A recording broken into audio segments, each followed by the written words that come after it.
Good evening and welcome to Brian Destroys Live. I do want to point out that where did I start that from? Anyway, um, tonight I'm going to cover a bunch of different stuff. Uh, First of all, I want to let you guys know that I am working on more stuff. So hopefully we get better tonight. I'm going to avoid talking about Portland and the police and all that other stuff. I do want to say that um, part of I think part of the lack of viewership is I make cognitive leaps that people don't necessarily get to. Um, I won't. I While it's difficult to explain, basically people who jump to conclusions always, and I will say that I'm one of them. Um, Either are almost always right or almost always wrong. And while I didn't learn anything this way, um, it did help me in understanding how to backfill my knowledge without actually having to do a lot of the necessary footwork to get there. Um, I'll take an example. I remember one time in high school, I was in a physics class. I can't remember the teacher's name. He was pretty cool, but um, I had fallen asleep in the back of the class, and he called me to the board. Um, and without opening my eyes, he asked me what the answer was. And I told him without looking at the board, without reopening my eyes. Then he asked me to show my work. And while I struggled a little bit with that, I figured out how to do it. And there it was, which caused him to never call on me again while I slept in class. Now, I'm not saying, I pay attention to as much as possible. And so I make cognitive leaps all the time. And most of the time, those cognitive leaps are correct. I'm not saying that I like being right or that I'm touting myself being right. But I will say that because the way I approach, the way I think about things, a lot of my cognitive leaps are correct. Now, how you get there may be different than the way I think it is, but when it comes down to it, I don't want you to be disillusioned or disenfranchised by the things I say, because when it comes to how I understand things, um, I think differently than most people. Now, while I will try to avoid as much of that in my analysis, it is my default. So I will do a lot of leaping to probable conclusions during these videos. Um, and that's just the way it is. I don't want you to misapprehend what I am saying.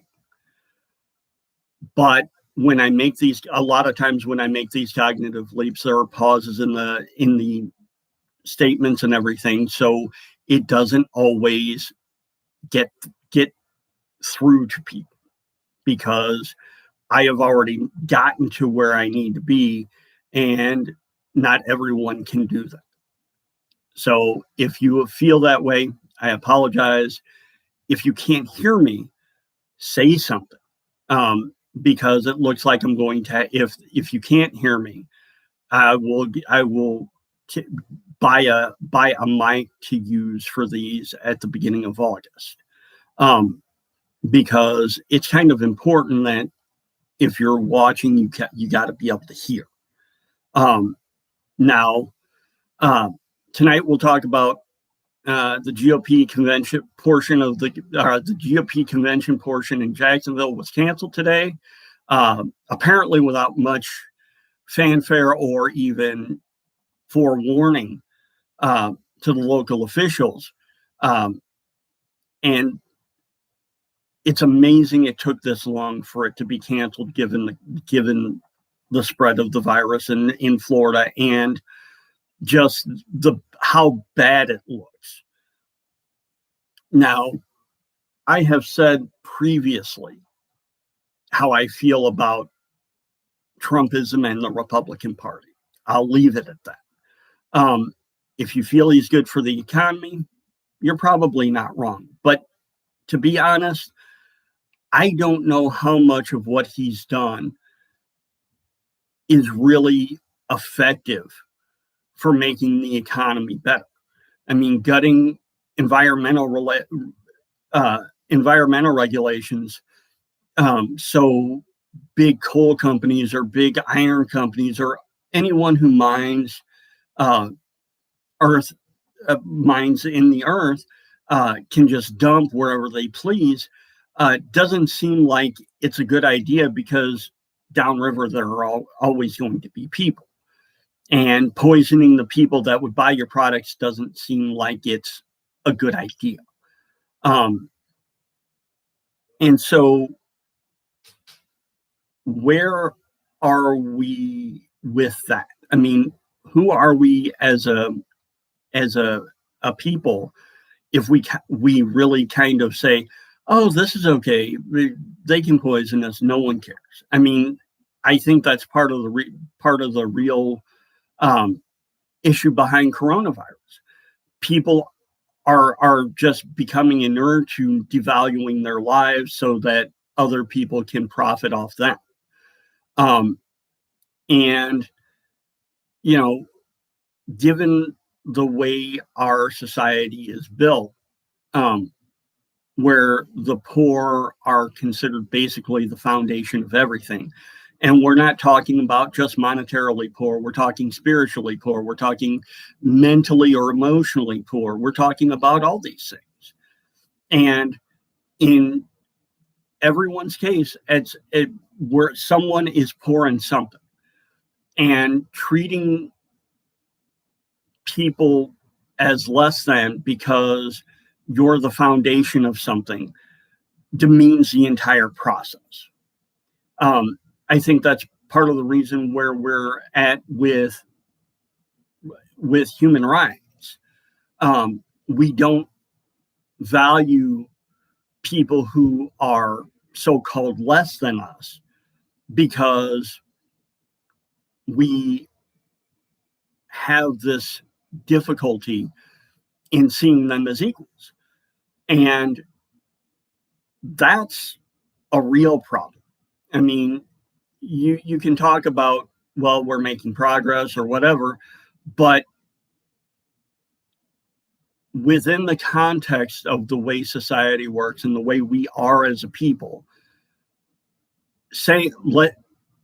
progress is accepting what someone will give you instead of what you necessarily deserve. And especially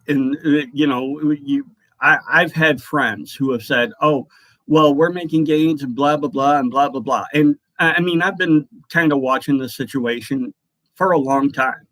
I mean, in the last 5 years, there's been the kid in Wellston, Missouri, Michael, I can't remember his last name now, Michael Brown in Wellston. There was Trayvon Martin in Florida, who was shot by a guy just walking through his neighborhood. You can talk, I mean, expanding it to even gun control, where people are just absolutely against it. And we can talk about Sandy Hook. We can talk about San Bernardino. We can talk about Pensacola, where so many incidents where the people we've elected to lead have not led in any capacity. It's rhetoric for 3 months, and then someone else distracts us, and all of a sudden, hey, the problem goes away because we forget about it, or it just gets muted by something else. I mean, it's absolutely nuts that in the last 20 years, given everything that's been done, the most the government has done has made it illegal.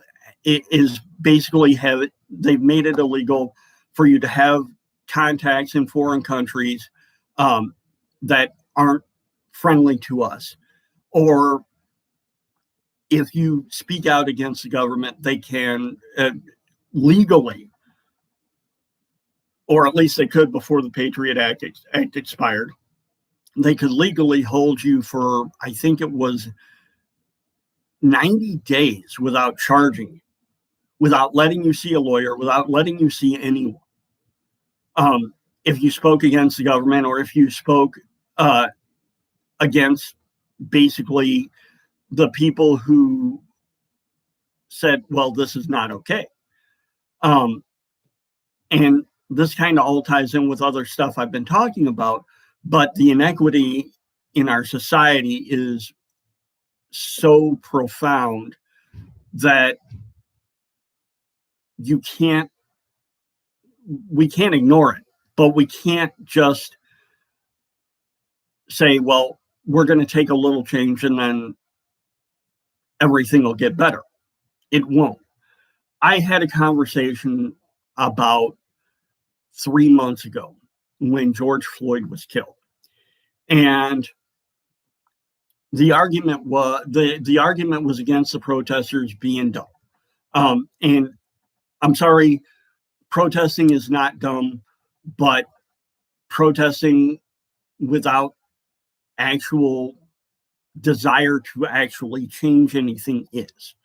And small progress is okay, but the conversation involved the protesters and how there's many layers to it. But basically, the guy was saying, well, protesters should be shot and blah, blah, blah. And I was like, well, they have a valid reason to be protesting. And I laid out the reasons for it. And he was like, well, yeah, but I mean, and I kind of laid out what I read about in the 13th Amendment. And he's like, well, it takes time. And I said, look, it's been 155 years since slavery was ended. We are an evolved people. We have advanced so far in technology since slavery has been abolished that we should have been able to evolve our belief systems enough so that this isn't an issue. And for 90% of us, it isn't. But there are enough that it makes it difficult for people to really move past it. And part of it is your mind naturally locks on to, well, if someone has done something to me, everyone who can be like them is going to do something to me. And we can't have that mindset. But on the flip side, there have to be people who say, okay, well, we can't live down to the stereotypes that have been applied to us because a few stupid people don't know how to act. And there's not enough conversation about that either. And I'm not racist at all. I don't care what you look like or who you are as a person. If you have valid ideas, you should be heard. If you have a valid business plan or whatever, if you want to build something, you should be able to build it without constraints, as long as you have the ability to get the resources to build it. Period. It doesn't matter whether it's a business or it's an art empire or whatever. You should be able to have them. And we don't allow them. I've tried. I'll give an example. Me, I've been poor, and I mean, as close to destitute as you possibly can get. all my life. And I've tried more than once to get credit. I've tried more than once to get a business loan. As a matter of fact, I was running a Magic Card business in Orange County for a year and a half, using my overdraft protection on my bank account, which I was amazed I got because my credit was so poor. And this was before the big crash of 2008, where almost all the savings and loans in the country just went belly up because they were so up to their eyes in real estate debt. But the thing is once you're denied credit, and this is a very important thing, once you're denied credit, it's almost impossible without spending an inordinate amount of money. And for anyone who's broke, $200 or $300 is an inordinate amount to get credit, because the only real way to build credit is to get one of those prepaid credit cards that you pay off as you go. And you have to keep money in the credit card. You have to, it's silly, but you can't, it's almost impossible to get credit unless you can keep work and keep the same address and all that. And a lot of people don't have that issue, but I'm one of the ones who do. And there are a lot of people like me who have to move every 6 or 12 months because their lease gets up, or they have issues just paying their bills. And that is an impediment to progress. And that's, we, and like I was saying earlier, if your foundation is to say, okay, well, everyone that's pouring something is a foundation for X. And I'll give a good example. The fundraising industry. People who feel guilty about where they are in life. And I'm not saying that anyone who has donated any of my campaigns or anything like that feels this way, but people who feel guilty are the people who are targeted. People who donate are the people who are targeted. And it's just a barrage and a barrage and a barrage, and people don't, it's insidious. And I've covered this in another video, but I mean, it's, this is why we have to really truly look at changing how we do things. Sorry, my nose itches. I don't believe that our society will last another 10 years. And I mean, by our society, I mean our country, our government. And I don't believe that, because we have gotten to the point where we're so divided on so many issues that someone's going to get fed up and say, okay, we're done. And if we're done, where are we going to go? What kind of trust is going to be rebuilt? I mean, how many people, and I hate to say it this way, but how many people in the South still feel betrayed by the people who ran the Confederacy? How many people in the South still feel betrayed by the lack of will of the soldiers of the Confederacy? They were just trying, they felt like, these people felt like they were trying to defend their right to own slaves, which I don't agree with, nor do I believe that it's a valid reason to have that for anything. But how much of this lingering resentment is there? And when it comes to directly facing these issues, most people just turn on the TV and watch a baseball game or a basketball game or a movie or a TV show. And So we hide our heads in the sand. We don't talk about it. We don't have any conversations about real issues. But we do when someone who covers it, who has a belief system similar to you, uh, really dives into it, you know. And I have said this before, and people didn't like it because there were people who these were people in the journalism industry. I said 3 years ago that I believe we have gone back to uh, the early 20s in yellow journalism. And I don't mean that there aren't constraints and checks to writing bad stories, but there aren't. Um, Even if it goes back to, like I said in one of my first videos, everything you read, hear, say, and write is propaganda.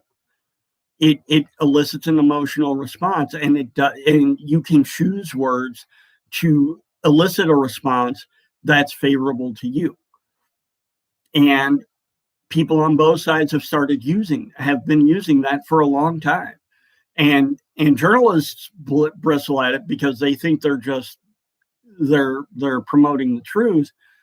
But when it comes down to it,